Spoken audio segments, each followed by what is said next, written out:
Hello, I'm Sarah from MaisonCupcake.com, and today I'm going to show you how I prepare and serve our Bernard Matthews Christmas turkey.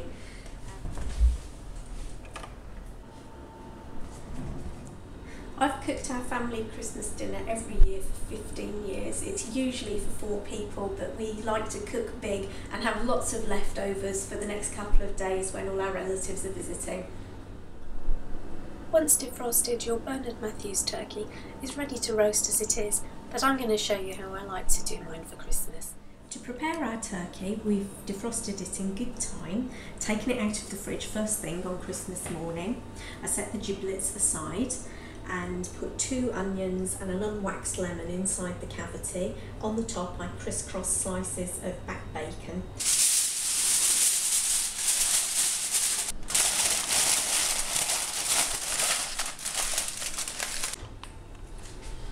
The Bernard Matthews turkey is self-basting, which means you can leave it to cook on its own and you don't have to fiddle about getting it out to baste.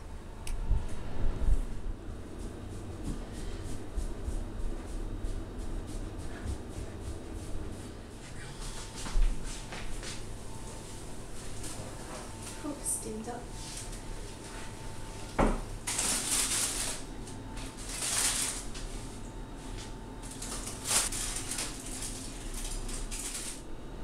Strain these lovely juices off and keep them to one side to make your gravy, and then put the turkey back in the oven for 10 to 20 minutes to crisp up the surface. Let's get it out. Yes.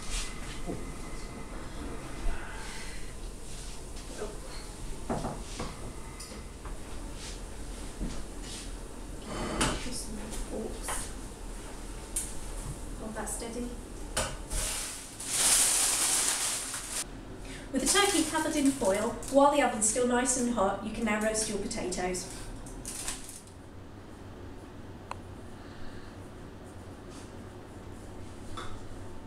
I have my all-time favourite trimmings that I do nearly the same way every year.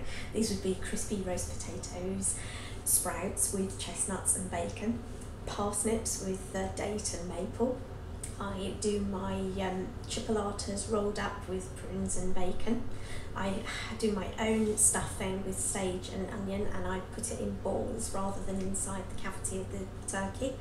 And of course, gravy, cranberry sauce, and what I'm going to show you how to make next, bread sauce. Now I'm going to show you how I make bread sauce. First thing you're going to need is an onion and some whole ground cloves. Now you see this onion, I've got whole cloves that's been pushed in rows. It's a bit tricky. Do that all the way around. Okay, you take your studded onion and you just pop it into a small pan of milk and let that simmer while we get on with some other jobs. Now to blitz around half a loaf of bread in the blender. I use lots because I'm going to make stuffing as well as the bread sauce.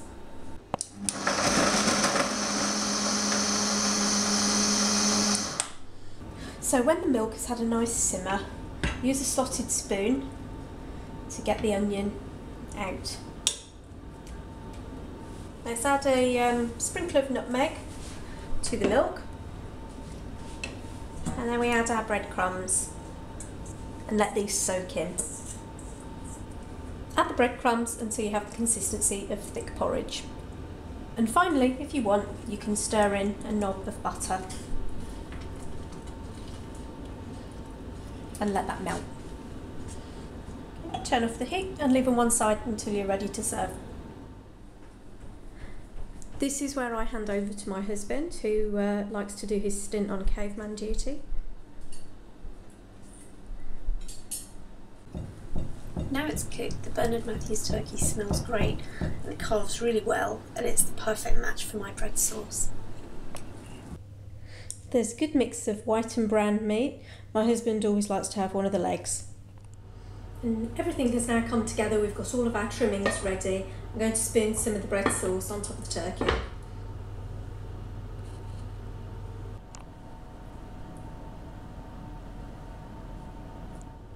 I hope you have a Merry Christmas and enjoy your lovely turkey.